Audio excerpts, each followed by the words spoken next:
Yes students, ARMS की online classes में आपका स्वागत है। मैं आपका बायोलॉजी टीचर 11वीं का एक टॉपिक लेकर आपके सामने प्रस्तुत हुआ हूँ। देखिए, अपन बहुत दिन से ऑनलाइन पढ़ रहे हैं। जो बच्चे क्लासेस ले रहे हैं उनको रेगुलर पता भी है कि अपन किसके बारे में चर्चा कर रहे थे। अपन कोशिकाओं के बारे में चर्चा कर रहे थे, ठीक है। कोशिकाओं के बारे में चर्चा कर रहे थे। तो इसमें देखिए, आज अपन एक छोटा सा टॉपिक लेंगे। पहले उसका नाम है कोशिका सिद्धांत। कोशिका सिद्धांत। तो जो कोशिका सिद्धांत है उस कोशिका सिद्धांत को सबसे पहले जो दिया उसका नाम था नेगेली और विर्चो। वैज्ञानिकों के नाम है नेगेली और नेगेली और विर्चो।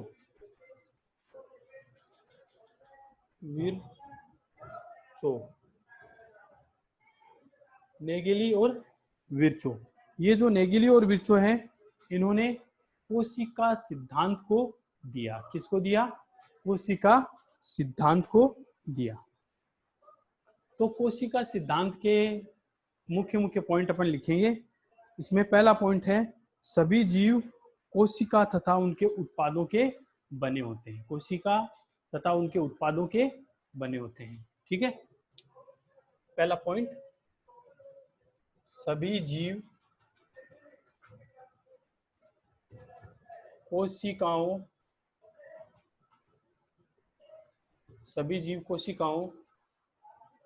या इनके उत्पाद से बनते हैं। यानी जैसे अपने मकान है, मकान में अपन ईंट रखते हैं, ईंट उसकी इकाई होती है। उसी तरह से अपने पूरा शरीर जो होता है, वो पूरा शरीर कोशिकाओं से मिलकर के बना होता है, या कोशिकाओं के द्वारा जो पदार्थ बनाए जाते हैं उन्हीं से ये पूरा शरीर अपना बना होता है, ठीक है। तो या तो कोशिकाओं का बना होगा, या जो है अपना पूरा शरीर उनके उत्पादों का बना होगा। उत्पादों का मतलब जो कोशिकाएं जो प्रोडक्ट बनाती है, वो उनसे मिलकर के अपना पूरा शरीर बनता है, ठीक है। दूसरा है कि दूसरा पॉइंट इसमें आता है, नई कोशिकाएं पुरानी कोशिकाओं से ही बनती है।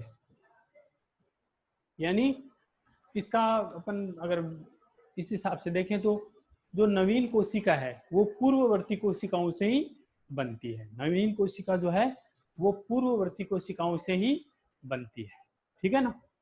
तो नई कोशिकाएं पुरानी कोशिकाओं से बनेगी। पहले एक कोशिका होगी जीव की, फिर उसमें विभाजन होंगे तो दो कोशिकाएं बनेगी, 2 से 4। इस तरह से अपन देखते हैं कि बढ़ोतरी होती जाती है कोशिकाओं में और जीव का शरीर बनता जाता है। तो ऐसा नहीं है कि अपना जो शरीर है वो उसमें नई कोशिकाएं बिना पुरानी कोशिकाओं के बन जाती है। नई कोशिकाएं हमेशा किससे बनेगी? पुरानी कोशिकाओं के विभाजन से बनेगी, ठीक है। और अगला है, सभी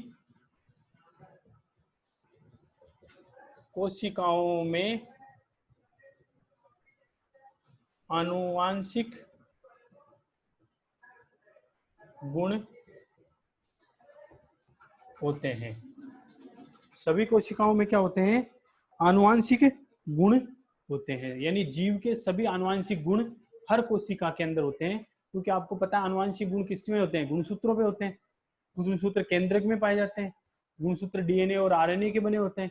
तो गुणसूत्र जो है उसमें सभी गुण सभी जीव के गुण एक कोशिका में पाए जाते हैं। तो वो जो कोशिका है वो कौन सा लक्षण प्रकट करेगी, वो अलग अलग कार्यों के आधार पर अलग अलग लक्षण प्रकट करेगी, लेकिन आनुवांशिक गुण उसमें निहित होता है। आनुवांशिक गुण और पीढ़ी दर पीढ़ी जीव का सातत्य का संचालन भी कोशिकाओं द्वारा ही होता है। अगला टॉपिक है इसका, पीढ़ी दर पीढ़ी कोशिकाएं सातत्य सातत्य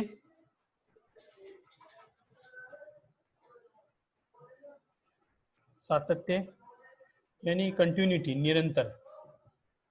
निरंतरता का सातत्य बनाती है। पीढ़ी दर पीढ़ी कोशिकाएं सातत्य बनाती है, यानी इसके बाद में ये कोशिका होगी, इसके बाद में ये कोशिका होगी, इस तरह से ये बनाते हैं। तो अपने जो कोशिका सिद्धांत है, अपना जो कोशिका सिद्धांत है, उसके मुख्य मुख्य पॉइंट आपके सामने मैंने लिख दिए हैं।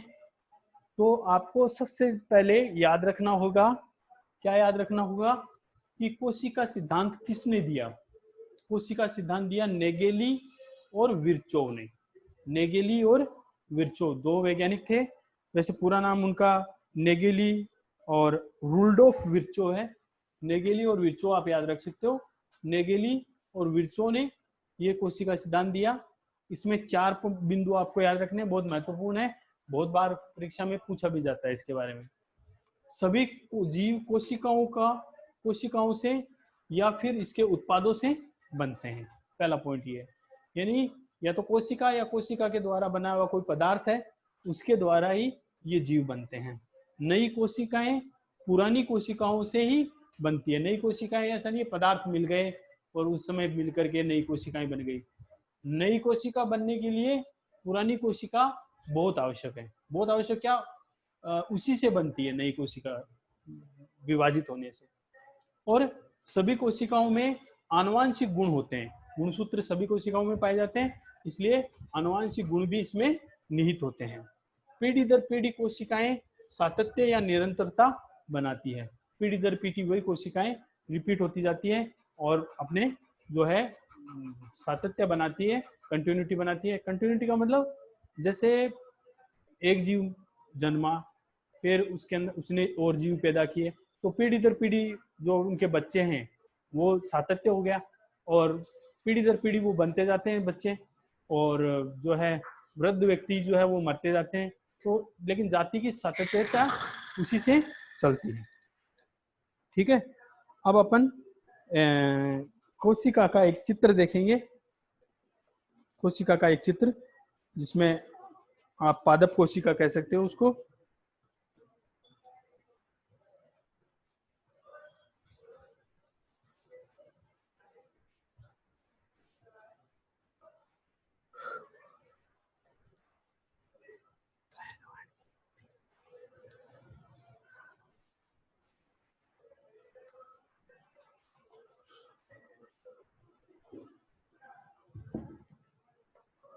देखिए, अगर अपन कोशिका बनाए तो इस तरह से एक कोशिका बनेगी।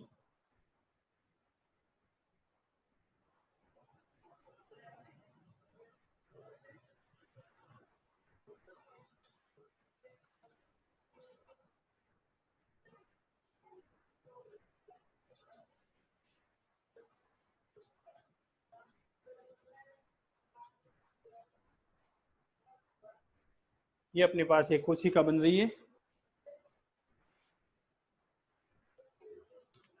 ये कोशिका, और इसमें यहाँ पर अपने केंद्रक बना लेते हैं। यहाँ पर क्या बना देते हैं, एक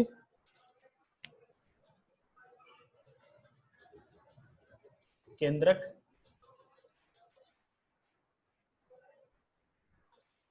केंद्रक के अंदर एक छोटी सा बिंदु होता है जिसको अपन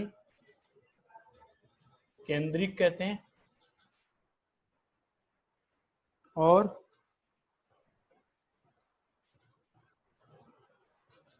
इसके ऊपर के आवरण को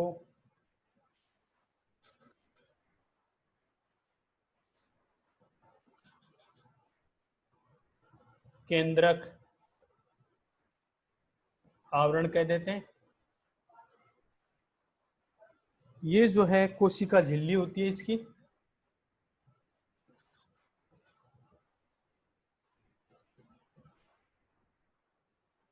और कोशिका भित्ति इसके ऊपर पाई जाती है इस तरह से।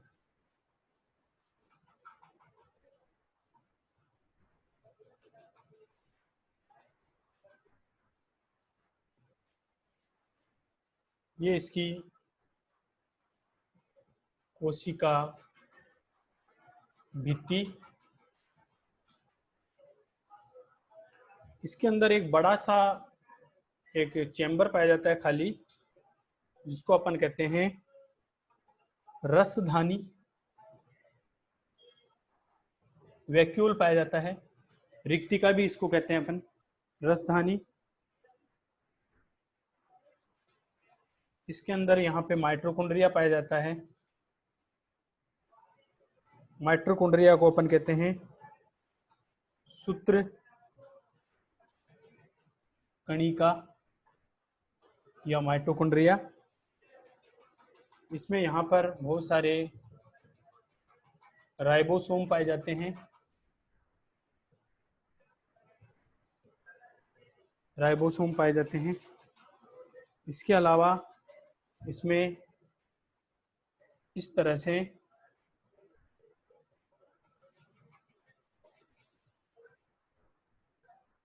हरित लवक पाया जाता है। इस तरह से इसमें क्या पाया जाता है, हरित लवक पाया जाता है।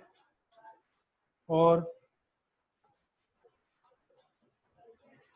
इसके अलावा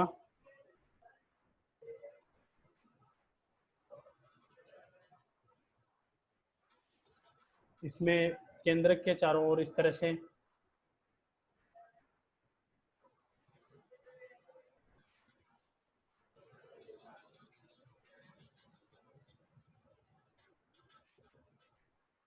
ER पाई जाती है, एंडोप्लाज्मिक रेटिकुलम। ये SER है और ये EER है। खुरदरी लिख देता हूं मैं, खुरदरी अंतः प्रद्रवी जालिका, खुरदरी अंतःप्रद्रवी जालिका। और इसके अंदर इस तरह से बहुत सा मटेरियल पाया जाता है, जिनको अपन कोशिका द्रव्य कहते हैं। साइटोप्लाज्म, कोशिका द्रव्य। तो इस तरह से अपन देखते हैं कि एक प्रारूपिक कोशिका में इतनी चीजें पाई जाती है। ठीक है, एक प्रारूपिक कोशिका में इतनी चीजें पाई जाती है। आप दोबारा देखिए इसको, एक बार अच्छी तरह से समझिए। ये कोशिका है, ये कोशिका का आवरण है। कोशिका के आवरण में कौन कौन सी, एक साधारण सा चित्र बना के बताया मैंने आपको। देखिए यहाँ पे ये जो इसकी ये बाहर वाली और अंदर वाली परत है, दो। बाहर वाली परत को तो कहते हैं कोशिका भित्ति, और अंदर वाली परत को कहते हैं कोशिका झिल्ली। कोशिका झिल्ली कहते हैं। इसमें ये केंद्रक पाया जाता है, केंद्रक के अंदर केंद्रिक पाया जाता है, केंद्रक आवरण पाया जाता है, और इसमें ये अंतःप्रद्रवी जालिका जो एक खुरदरी होती है जिसपे राइबोसोम होते हैं। एक ये स्मूथ होती है, SER भी कहते हैं इसको, स्मूथ चिकनी अंतःप्रद्रवी जालिका। इस पे किसी भी प्रकार का राइबोसोम नहीं होता है। और इसी तरह से ये कोशिका का द्रव्य है जो इसमें भरा रहता है। एक इसमें खाली जगह पाई जाती है, या अपन कह सकते हैं रिक्तिका पाई जाती है बड़ी, जिसको अपन ने क्या कहा, रसधानी कहा। क्या कहा, रसधानी कहा। और इसी तरह से अपने जो है माइटोकॉन्ड्रिया पाए जाते हैं इस कोशिका में जगह जगह पर, इसको कहते हैं सूत्रकणिका या माइटोकॉन्ड्रिया। फिर राइबोसोम जगह जगह पर पाए जाते हैं, इसलिए इसको अपन ने राइबोसोम कह दिया। फिर ये हरित लवक भी, क्योंकि ये पादप कोशिका है। कैसी कोशिका है, पादप, यानी जंतु कोशिका अलग टाइप की होती है, पादप कोशिका अलग टाइप की होती है। तो ये पादप कोशिका है, तो इसमें हरित लवक पाया जाएगा हरे रंग का, जिसके कारण पेड़ पौधों का रंग कैसा दिखाई देता है, हरा दिखाई देता है। इसके अलावा इसमें ये साइटोप्लाज्म या प्रोटोप्लाज्म पाया जाता है। तो ये इस तरह से पूरा का पूरा डायग्राम अपना किसका हो गया, ये पादप कोशिका का ये डायग्राम हो गया। अब देखिए इसके बाद में अपन देखते हैं दो प्रकार की कोशिकाएं। पहले एक छोटा सा टॉपिक लेंगे। ये देखिए, ये तो आपने देख लिया पूरा, मैं इसको मिटाता हूँ।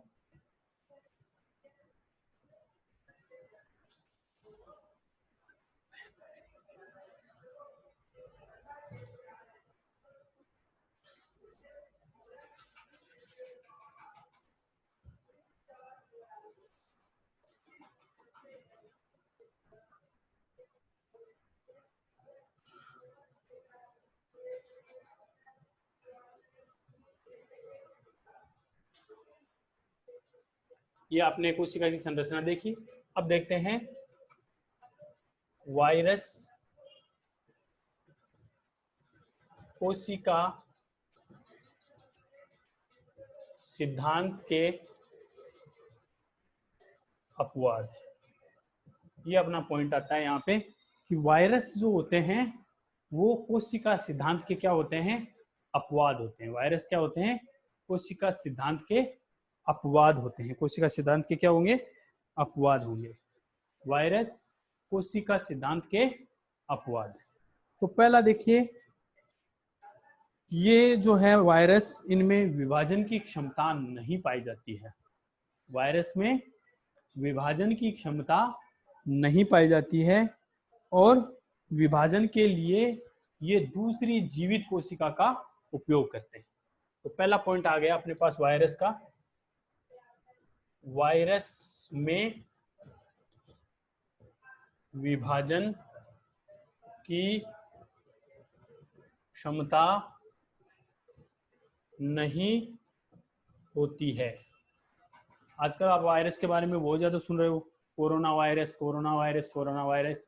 लेकिन कोरोना वायरस भी जो है उसमें विभाजन की क्षमता नहीं होगी। वो अपना 1 से 2 नहीं बन पाएगा अगर वो किसी जीवित कोशिका के ऊपर पहले आक्रमण नहीं करता है। अगर कोई जीवित कोशिका में चला जाता है तब तो वो विभाजन कर सकता है, लेकिन अगर वो जीवित कोशिका में नहीं जाता है, जीवित कोशिका में वो नहीं जाता है, तब तक वो विभाजन नहीं कर सकता है। ठीक है। दूसरा अपवाद है इसमें, प्लाज्मा झिल्ली, कोशिका द्रव्य, एंजाइम और कोशिकीय अवयव नहीं पाए जाते हैं। देखिए इसमें प्लाज्मा झिल्ली, प्लाज्मा झिल्ली, प्लाज्मा झिल्ली,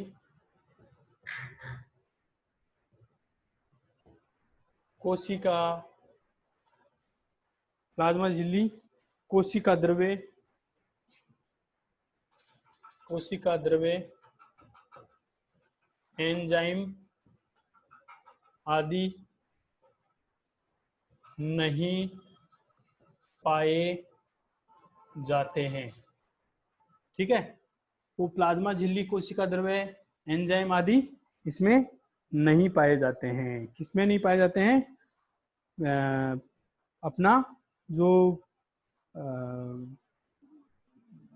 वायरस है उसमें ये चीजें अनुपस्थित होती है। ठीक है। तो वायरस में या तो अगला इसका अर्थ है कि इसमें अगला पॉइंट इसका कि इसमें जो वायरस है उसमें या तो आरएनए पाया जाएगा या डीएनए पाया जाएगा, जबकि कोशिकाओं में ये दोनों पाए जाते हैं। ठीक है ना। इनमें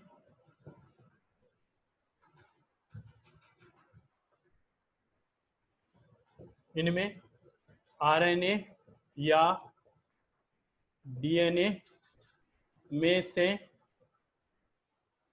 कोई एक पाया जाता है,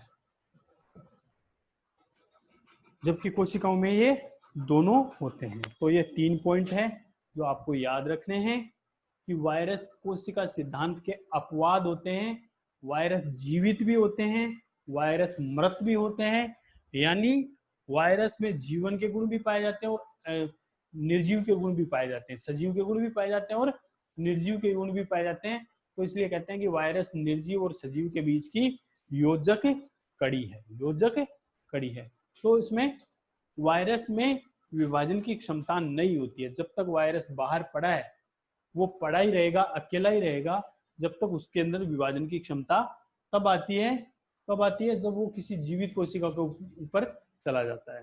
प्लाज्मा झिल्ली, कोशिका द्रव्य, एंजाइम, ये वायरस में नहीं पाए जाते हैं। प्लाज्मा झिल्ली, कोशिका द्रव्य और एंजाइम और कोशिका के जो अन्य अवयव हैं वो इसके अंदर वायरस में नहीं पाए जाते हैं। इसमें आरएनए और डीएनए में से कोई एक पाया जाता है। आरएनए और डीएनए में से किस क्या पाया जाता है? कोई एक पाया जाता है, यानी दोनों कोशिका में ये दोनों होते हैं, आरएनए भी होता है, डीएनए भी होता है। लेकिन वायरस में या तो आरएनए होगा या फिर डीएनए होगा, दोनों एक साथ नहीं पाए जाते हैं अधिकतर में।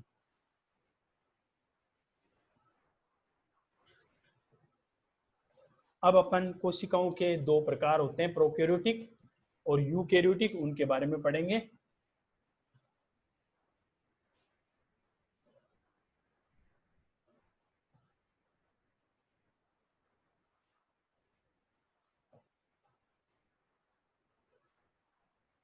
सबसे पहले अपन देखते हैं प्रोकैरियोटिक कोशिका।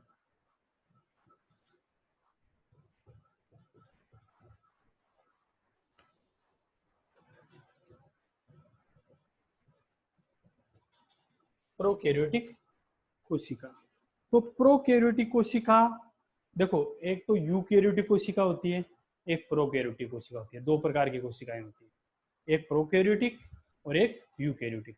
जिन कोशिकाओं में केंद्रक पूरी तरह से विकसित होता है, पूरी तरह से बना होता है, केंद्रक की झिल्ली है, अभी अपन ने बनाया था, केंद्रक का आवरण है, केंद्रक का जो अपना आवरण है या केंद्रक का जो अंदर का जो द्रव्य है, केंद्रक द्रव्य, वो पूरी तरह से बना होता है, तो उसको अपन क्या कह देते हैं?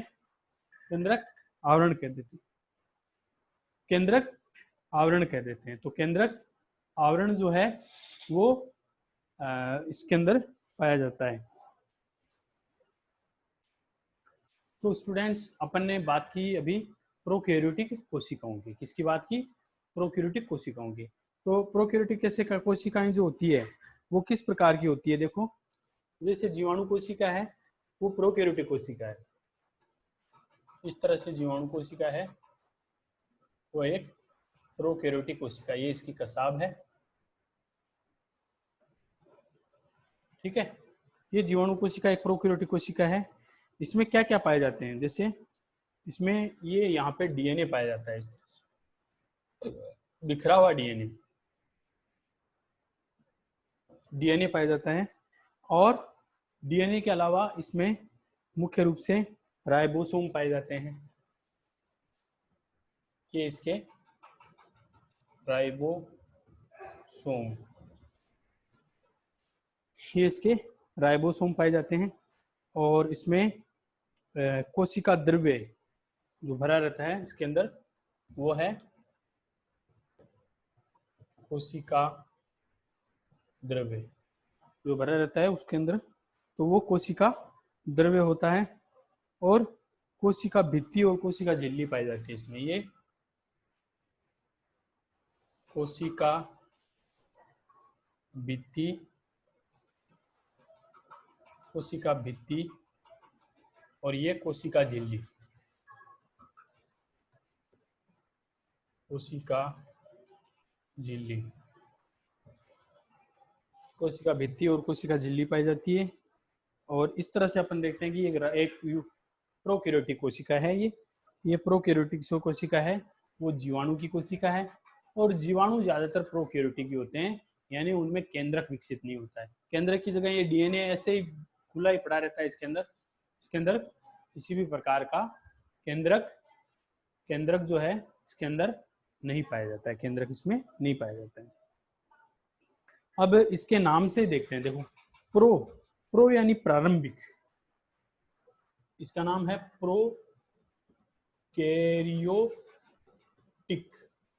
प्रोकैरियोटिक। तो इसमें सबसे पहला नाम आता है प्रो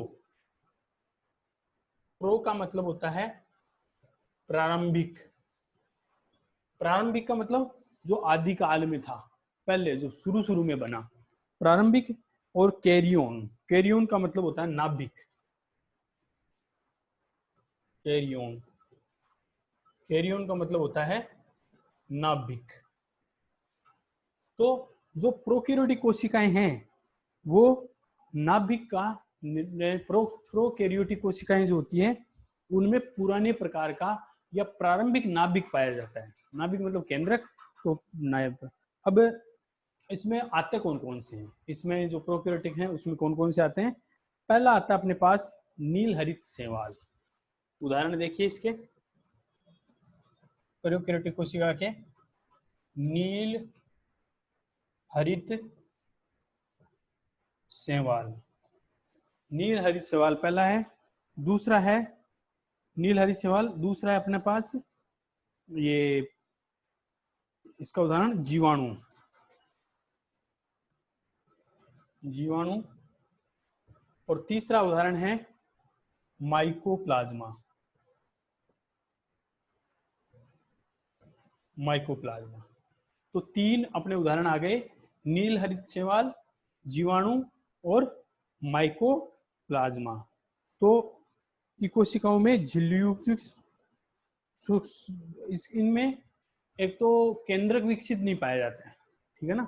इनमें एक तो केंद्रक विकसित नहीं पाया जाता है, और दूसरा एक तो केंद्रक विकसित नहीं पाया जाता है, और दूसरा क्या नहीं पाया जाता है, झिल्ली युक्त सुसंगठित केंद्रक, झिल्ली युक्त सुसंगठित जो कोशिकांग होते हैं उनका भी इनमें अभाव होता है। यानी दोहरी झिल्ली वाले कोशिकांग इसमें नहीं पाए जाते हैं। दोहरी झिल्ली वाले कोशिकांग इसमें नहीं पाए जाते हैं। किसमें? प्रोकैरियोटिक कोशिका में दोहरी झिल्ली वाले कोशिकांग नहीं पाए जाते हैं। ठीक है, तो दोहरी झिल्ली वाले कोशिकांग इसमें नहीं पाए जाते हैं। तो स्टूडेंट्स आज के लिए इतना काफ़ी है। अगली क्लास में अपन फिर आएंगे। आप अपनी ऑनलाइन क्लासेज को देखें, उनको लाइक करें, उनको सब्सक्राइब करें, अपने यूट्यूब चैनल पर जाएं, और ये जो अपने देखते हैं इसके जो अपने उल्लू ऐप है उसके ऊपर भी आप देखते हो उसको, तो उल्लू ऐप को भी आप जो है चलाएं और इन क्लासों का फ़ायदा ज़रूर उठाएं। थैंक यू, बहुत बहुत धन्यवाद। आप लोग जो है पढ़ाई पे थोड़ा ध्यान दें, बहुत दिन हो गए हैं। Thank you.